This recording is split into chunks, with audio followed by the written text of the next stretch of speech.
신약성경 279면 고린도전서 13장 1절부터 13절까지의 말씀, 이 말씀을 통해 하나님의 음성을 들으시기 바랍니다.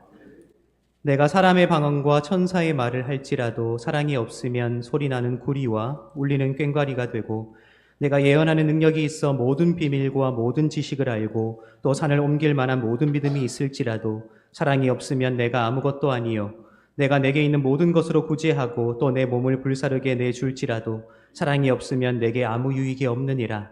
사랑은 오래 참고 사랑은 온유하며 시기하지 아니하며 사랑은 자랑하지 아니하며 교만하지 아니하며 무례히 행하지 아니하며 자기의 유익을 구하지 아니하며 성내지 아니하며 악한 것을 생각하지 아니하며 불의를 기뻐하지 아니하며 진리와 함께 기뻐하고 모든 것을 참으며 모든 것을 믿으며 모든 것을 바라며 모든 것을 견디느니라. 사랑은 언제까지나 떨어지지 아니하되 예언도 패하고 방언도 그치고 지식도 패하리라. 우리는 부분적으로 알고 부분적으로 예언하니 온전한 것이 올 때에는 부분적으로 하던 것이 패하리라. 내가 어렸을 때에는 말하는 것이 어린아이와 같고 깨닫는 것이 어린아이와 같고 생각하는 것이 어린아이와 같다가 장성한 사람이 되어서는 어린아이의 일을 버렸노라.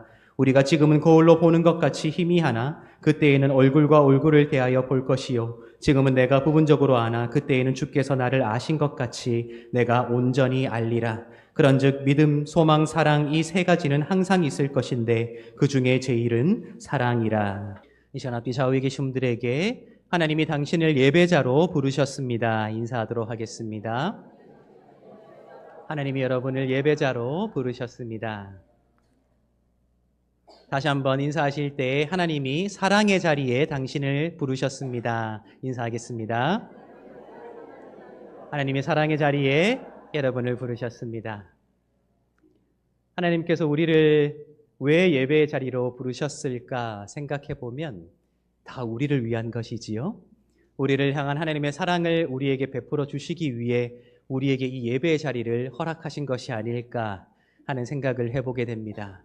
이 자리를 다른 누군가에게 양보하지 말고 가장 먼저 이 사랑의 자리, 이 예배의 자리에 응답하여 나와 하나님을 만나시게 되는 여러분들의 삶이 되시기를 예수님의 이름으로 축복합니다.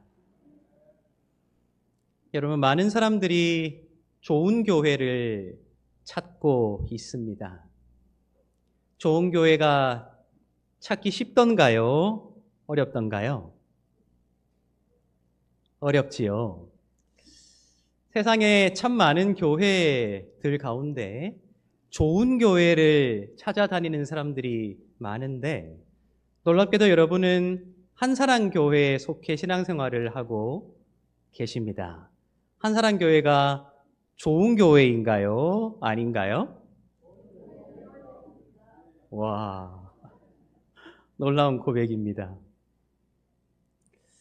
많은 사람들이 찾고 또한 헤매고 있는 바 좋은 교회를 규정할 수 있는 기준은 분명하다고 생각합니다.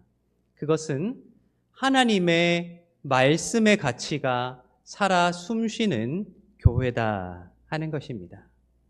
그런데 역설적이게도 하나님의 말씀의 가치가 살아 숨쉬는 교회는 그 말씀이 살아 숨쉬기 때문에 이상적이라거나 문제가 없다거나 말썽과 갈등이 없는 100% 순도를 가진 그런 교회가 아니라 문제가 있고 갈등도 있고 다툼도 있지만 그것을 해결해 나아갈 수 있는 의지가 있는 것, 그것이 하나님의 말씀의 가치가 살아 움직이는 것이라 할 수 있습니다.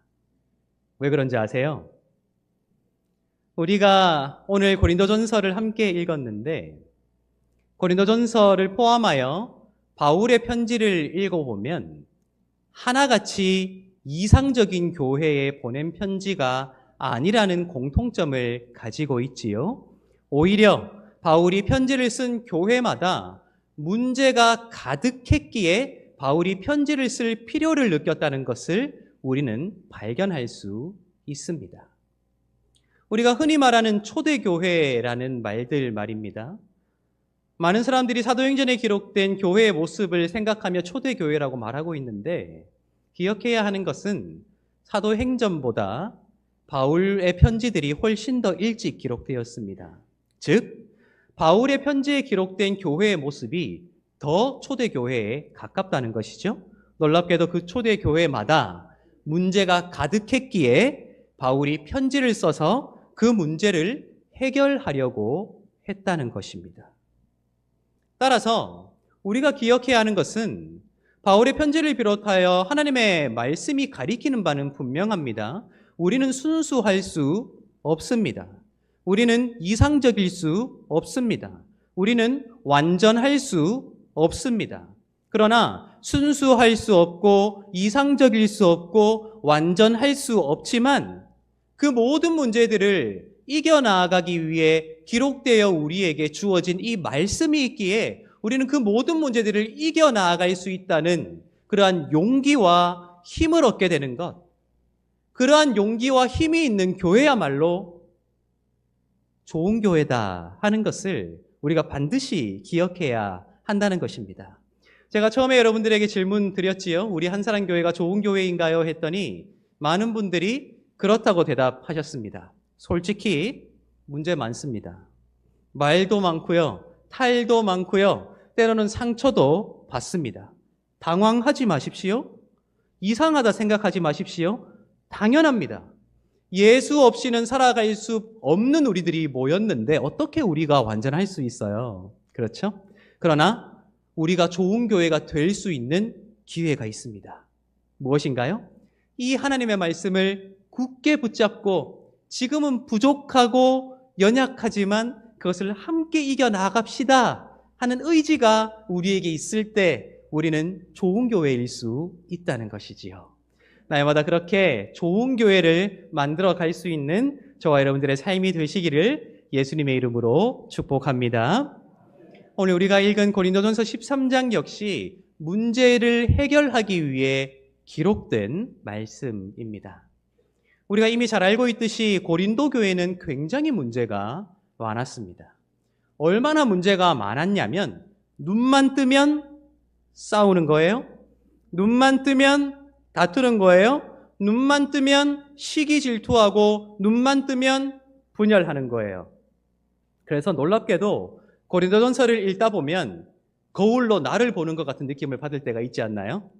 우리랑 비슷한데? 이런 생각을 하게 되죠. 고린도 교회의 가장 큰 문제는 다양한 원인들이 있지만 그 모든 원인들이 갈등하고 분열하는 것으로 향해지고 있다는 문제였다는 거예요. 참 애석하게도 하나님께서 성도에게 나누어 주신 선물, 은사를 어떻게 대해야 하는가 하는 문제에 있어서도 고린도 교회는 싸우고 다투었어요. 내가 가진 은사가 최고의 은사다. 내가 가진 은사가 가장 좋은 은사고 당신이 가진 은사는 가장 수준 낮은 은사다 하는 것으로 싸우고 다투었다는 것이죠. 따라서 바울은 그렇게 갈등과 다툼이 가득했던 고린도 교회에 편지를 보내요. 그 모든 것들을 어떤 은사로 이겨나갈 수 있을 것인가 하는 것을 가르치기 위해 오늘 고린도전서 13장을 기록했다 하는 것입니다. 우리 오늘 읽지는 않았지만 고린도전서 12장 31절을 한번 읽어보도록 하겠습니다. 12장 31절입니다. 너희는 더욱 큰 은사를 사모하라. 내가 또한 가장 좋은 길을 너희에게 보이리라. 아멘. 너희는 더욱 큰 무엇을 사모하라고요? 은사를 사모하라. 지금 너희가 자랑하고 있는 것, 추구하고 있는 것, 그 모든 것들을 한번 추구해 보아라. 그러나 나는 가장 좋은 길을 너희에게 보일 것이다. 가장 좋은 길이라 하면 가장 좋은 은사를 말하는 것입니다. 바울이 강조하고 있는 가장 좋은 은사를 말해주겠다 하는 거예요. 그 은사가 무엇인가 하는 것이 이제 13장 1절부터 기록되어 있는 것입니다. 제가 1절부터 3절을 읽어드릴 테니까요. 지금 고린도 교회 교인들이 어떤 은사를 중심으로 싸우고 있는가 한번 잘 보시기 바랍니다. 내가 사람의 방언과 천사의 말을 할지라도 사랑이 없으면 소리나는 구리와 울리는 꽹과리가 되고 내가 예언하는 능력이 있어 모든 비밀과 모든 지식을 알고 또 산을 옮길 만한 모든 믿음이 있을지라도 사랑이 없으면 내가 아무것도 아니요 내가 내게 있는 모든 것으로 구제하고 또 내 몸을 불사르게 내줄지라도 사랑이 없으면 내게 아무 유익이 없느니라. 아멘. 지금 바울이 대표적으로 몇 가지 은사들을 나열하고 있죠. 1절을 보십시오. 내가 사람의 방언과 천사의 말을 할지라도 라고 되어 있어요. 누군가 자랑하고 있고 주장하고 있는 은사가 사람의 방언과 천사의 말이라고 하는 외국어일 수도 있고요. 신비한 언어일 수도 있습니다. 그러한 은사가 나열되고 있습니다. 그 이유가 무엇일까요? 이 은사를 근거로 싸우고 있기 때문입니다. 2절 보십시오. 내가 예언하는 능력이 있어 모든 비밀과 모든 지식을 알고 또 산을 옮길 만한 모든 믿음이 있을지라도 라고 되어 있어요. 예언과 지식과 믿음이라는 것을 은사로 내세워 자랑하고 싸우고 있는 사람들이 있다는 것을 넌지시 나타내고 있죠. 3절 보십시오. 내가 내게 있는 모든 것으로 구제하고 또 내 몸을 불사르게 내줄지라도 라고 되어 있어요. 하나님께서 봉사하게 하셨다, 누군가를 섬기게 하셨다는 것을 은사로 내세워 갈등하고 다투는 사람들이 있다는 거예요. 그런데 놀랍게도 바울은 그들이 갈등하고 있는 근거가 된 은사를 나열하면서 그 모든 것들이 무엇인가 전제가 되지 않으면 아무 의미가 없다라고 선언해버리지요. 무엇이 없기에 의미가 없다고 말하고 있습니까? 바로 사랑입니다. 너희가 아무리 많은 은사를 받았다 한들, 너희가 많은 은사로 아무리 많은 봉사를 한다 한들 그것이 사랑이 전제되어 있지 아니하고 사랑으로 담아낼 수 없는 것이라면 아무런 의미가 없는 것이라는 사실을 반드시 기억해야 한다는 것을 그들에게 강조하고 있다 하는 거예요. 더군다나 바울은 그들이 사랑 없이 행하는 모든 행위가 장성하지 못한 어린아이가 떼쓰는 것과 같은 짓이라는 사실을 언급하고 있지요. 우리 11절 한번 읽어보도록 하겠습니다. 11절입니다.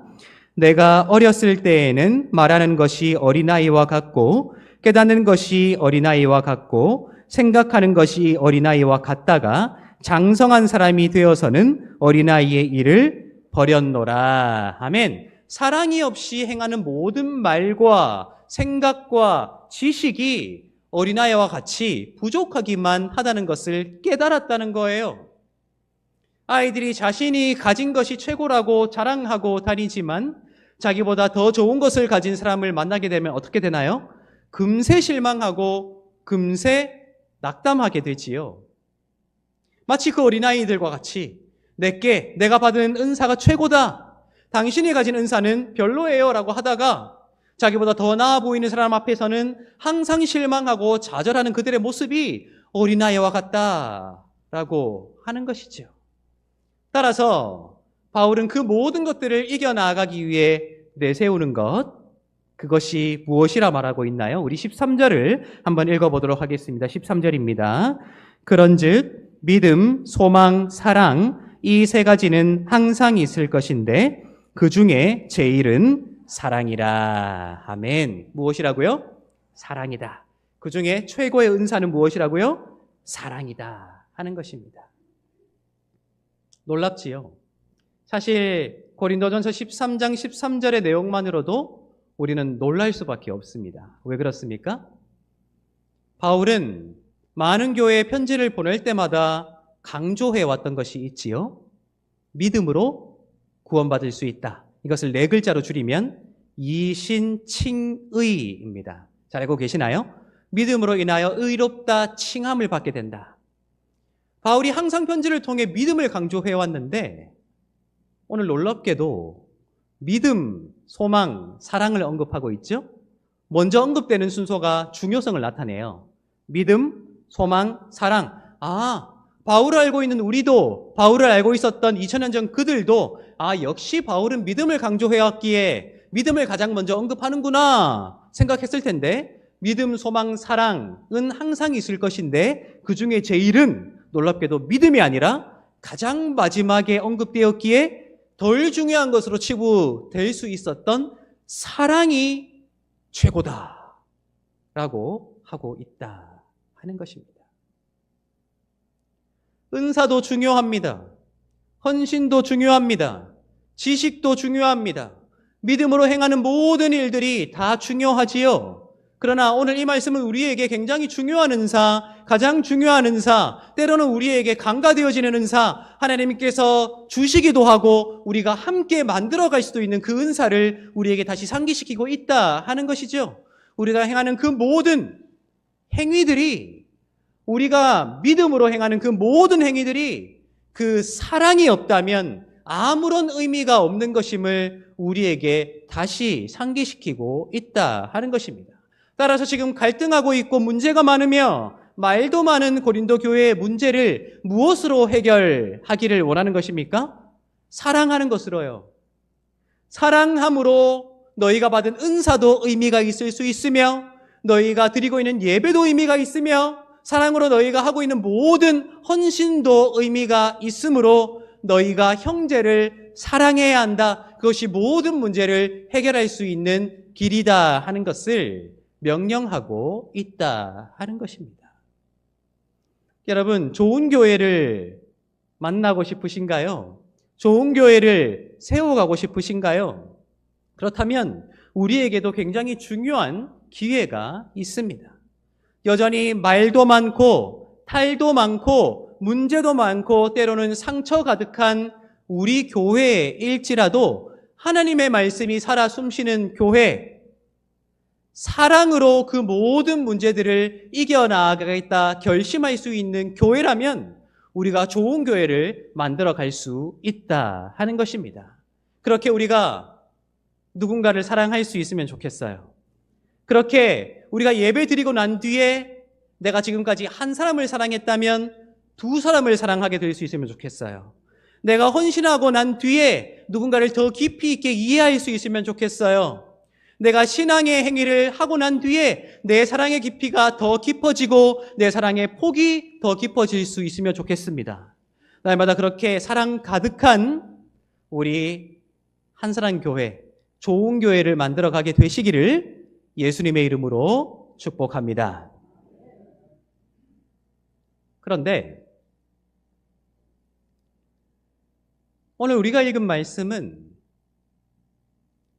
바울이 기록하지 않았지만, 바울이 말하지 않았지만 무언으로 강조하고 있는 것이 있지 않을까 하는 생각을 해보게 되었습니다.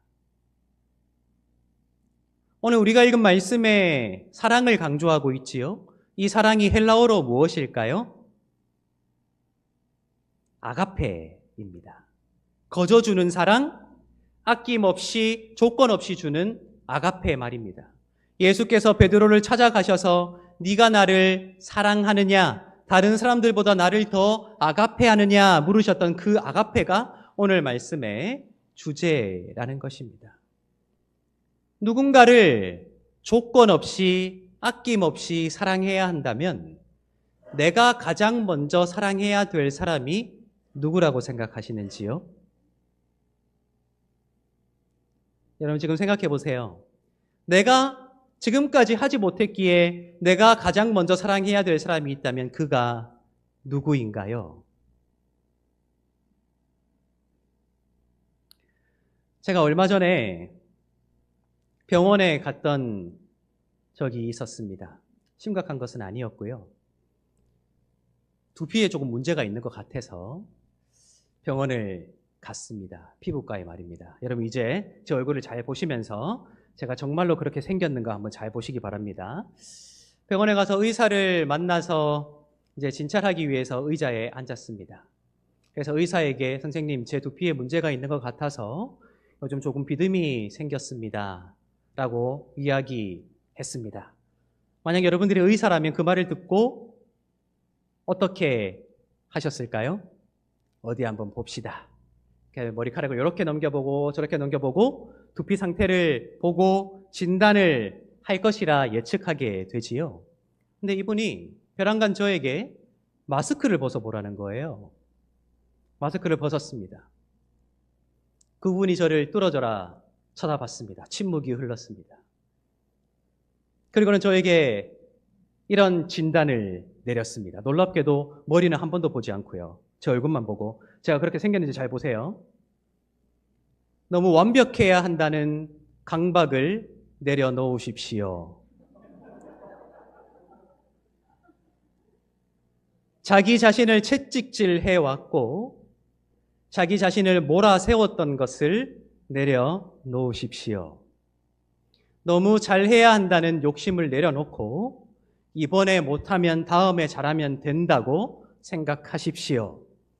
자기 자신에게 너그럽게 대하고 자기 자신을 용납하고 자기 자신을 먼저 용서하고 사랑하십시오. 라고 하는 거예요. 여러분, 제가 정말 그렇게 생겼나요?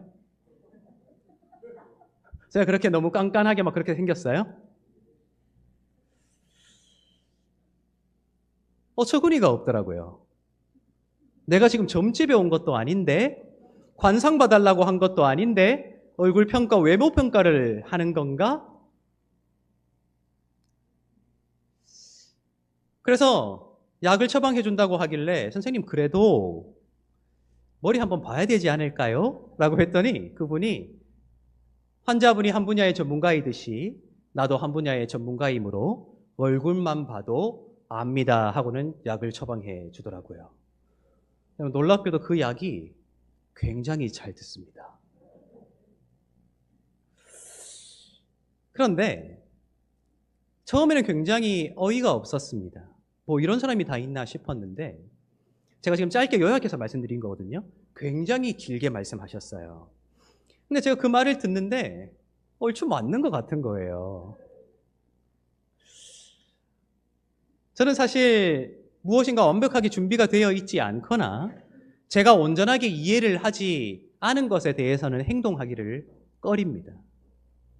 제가 학교에서 강의를 할 때도 보통 16주 정도 강의를 하는데 첫 주부터 16주까지 모든 강의안이 완벽하게 준비가 되어 있어야 강의를 마음 놓고 시작할 수 있는 사람이었어요. 그러니까 항상 힘들죠. 강의하는 16주 동안도 힘든데 방학 동안도 한 번도 못 쉬는 거예요. 그렇죠? 설교도요, 몇 달치는 미리 준비가 되어 있어야 제 직성이 풀리는 거예요. 새벽 기도회 끝나고 조금 피곤할 수 있잖아요. 그러면 자면 되는데 안 잡니다. 그 시간에 뭐라도 읽으면 더 낫잖아요. 뭐라도 끄적이면 더 낫잖아요. 그러니까 생각해보니까 정말 제가 강박 속에 살았던 것 같은 거예요. 나를 너무 몰아쳤고 나에게 채찍질했고 나를 너무 혹독하게 대했구나라는 생각을 하게 되더라고요. 그래서 그 병원에 갔다 온 이후에 한 가지를 내려놓았습니다. 새벽기도 끝나고 피곤하면 잠깐이라도 눈 붙인다. 그게 저에게 얼마나 보탬이 될지는 모르겠지만 일단 그렇게 해보려고요. 그런데 오늘 이 말씀을 읽을 때마다 사실 어쩌면 우리가 누군가를 사랑하기 이전에 내가 가장 먼저 사랑해야 될 사람은 나 자신이 아닐까 하는 생각을 해보게 되더라는 거예요. 여러분, 사랑은 일방적인 것이 아니지요. 상호적인 것입니다. 그래서 예수께서 베드로에게 찾아가서 네가 다른 사람들보다 나를 더 아가페하느냐 물었을 때 베드로는 내가 당신을 필레오합니다라고 대답해 버렸어요. 네가 나를 조건 없이 사랑하느냐 물었을 때 나는 당신을 우정으로 사랑합니다라고 고백했거든요. 그러니까 예수께서 재차 물으시죠. 세 번째마다에 베드로는 내가 당신을 아가페합니다라고 대답했어요. 예수께서 왜 그렇게 집요하게 물으셨을까요? 사랑은 상호적인 것이기 때문이에요. 예수께서 아무리 베드로를 사랑한다 한들 베드로가 그 사랑을 받아들이지 않으면 그것은 짝사랑이요, 일방적인 사랑에 그치기 때문입니다. 여러분 마찬가지예요. 오늘 우리가 읽은 이 말씀에 기록되어 있는 아가페, 사랑이지요. 믿음, 소망, 사랑, 이 세 가지는 항상 있을 것인데 그 중에 제일은 사랑이라 했던 그 사랑은 내가 누군가를 향한 사랑이 되어야 한다는 의미로 기록했을 것입니다. 그러나 기억해야 하는 것은 사랑받아 본 경험이 없는 사람은 다른 사람을 사랑할 수 없다는 거예요. 그렇다면 어떻게 내가 사랑받을 수 있을까요? 내가 사랑받을 만한 사람이 되어야 되거든요. 내가 사랑받을 만한 사람이 되기 위해서는 내가 나를 사랑해야 되는 거예요. 내가 나를 얼마나 사랑하는가, 내가 나를 얼마나 존중하는가, 내가 나를 얼마나 너그럽게 놓아주는가 하는 것에 따라 다른 사람도 그렇게 나를 바라보게 되어 있다. 따라서 누군가 이 말씀을 읽고 듣고 사랑할 때에 내가 그 사랑을 받아야지만 나도 그 사랑으로 누군가를 사랑할 수 있다는 가장 중요한 사실을 바울은 기록하지 않았지만, 말하지 않았지만 침묵으로 우리에게 강조하고 있는 것이 아닐까 생각하게 된다 하는 것입니다. 오늘 이 말씀 4절 이하의 말씀에는 우리가 찬양의 가사로도 잘 알고 있는 사랑의 찬가가 기록되어 있지요. 제가 읽어드릴 테니까요, 여러분 이 말씀을 다른 누군가를 생각하지 마시고 나에게 한번 적용하면서 한번 잘 들어보십시오. 제가 읽어드릴게요. 사랑은 오래 참고, 사랑은 온유하며, 시기하지 아니하며, 사랑은 자랑하지 아니하며, 교만하지 아니하며, 무례히 행하지 아니하며, 자기의 유익을 구하지 아니하며, 성내지 아니하며, 악한 것을 생각하지 아니하며, 불의를 기뻐하지 아니하며, 진리와 함께 기뻐하고, 모든 것을 참으며, 모든 것을 믿으며, 모든 것을 바라며, 모든 것을 견디느니라. 아멘. 그럼 몇 가지 표현만 제외하면 대부분 나 자신에게 적용해도 괜찮을 내용이지 않나요? 보세요. 사랑은 오래 참는다. 여러분, 다른 사람에게 너그러우려고 노력하는 것만큼 나에게 너그러워 보라는 거예요. 나를 참아주는 것. 사랑은 온유하다. 나에게 친절히 대해 주라는 것이지요. 무례히 행하지 않는다. 나를 존중해야 되는 것이지요. 자기의 유익을 구하지 아니하며 성내지 아니한다. 나를 너무 채찍질하지 말라는 거예요. 악한 것을 생각하지 말라. 불의를 기뻐하지 아니하며 진리와 함께 기뻐한다. 누가 알아주지 않더라도 내가 얼마나 불의를 멀리하며 얼마나 진리를 추구하고 있으며 나 자신에게 부끄럽지 않도록 얼마나 선한 삶을 살아가고 있는가를 항상 확인하라는 것이죠. 모든 것을 나를 위해 참아주고, 모든 것을 나를 믿어주고, 모든 것을 나를 위해 바라고, 모든 것을 나를 위해 견디는 그 사랑. 내가 그렇게 나를 사랑할 때 누군가 나를 사랑하게 되고, 내가 그렇게 나를 존중하게 될 때 누군가 나를 존중하며, 그렇게 사랑이 내가 누군가를 향해서만 베풀어야 하는 일방적인 사랑이 아니라 내가 나를 사랑함으로 누군가 나를 사랑하는 그 사랑을 받아 누릴 수 있는 서로에 대한 사랑을 함께 이루어가는 것, 그것이 고린도 교회의 모든 문제를 해결할 수 있는 가장 좋은 은사임을 우리에게 강조하고 있다 하는 것입니다. 우리도 마찬가지지요.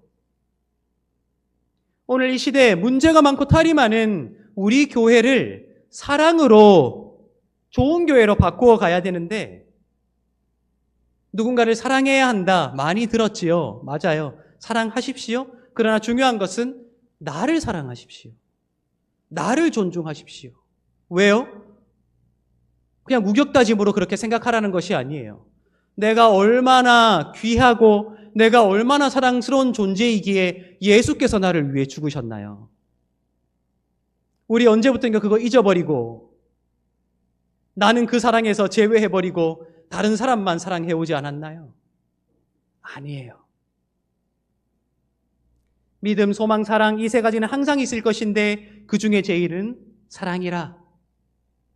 내가 나를 사랑하는 것, 누군가 나를 향해 베푸는 사랑을 받아들이는 것, 그 사랑의 경험 때문에 누군가를 사랑하는 것, 그 모든 아가페 사랑이 우리를 향한 하나님의 아가페를 닮아가는 것, 그것이 우리가 좋은 교회를 만들어 갈 수 있는 가장 중요한 기준, 말씀이 살아 숨쉬는 교회를 만들 수 있는 가장 아름답고도 중요한 방법이다 하는 것입니다. 여러분, 앞뒤 좌우에 계신 분들에게 이렇게 한번 인사해 볼까요? 저 너무 사랑스럽지 않나요? 한번 물어보세요.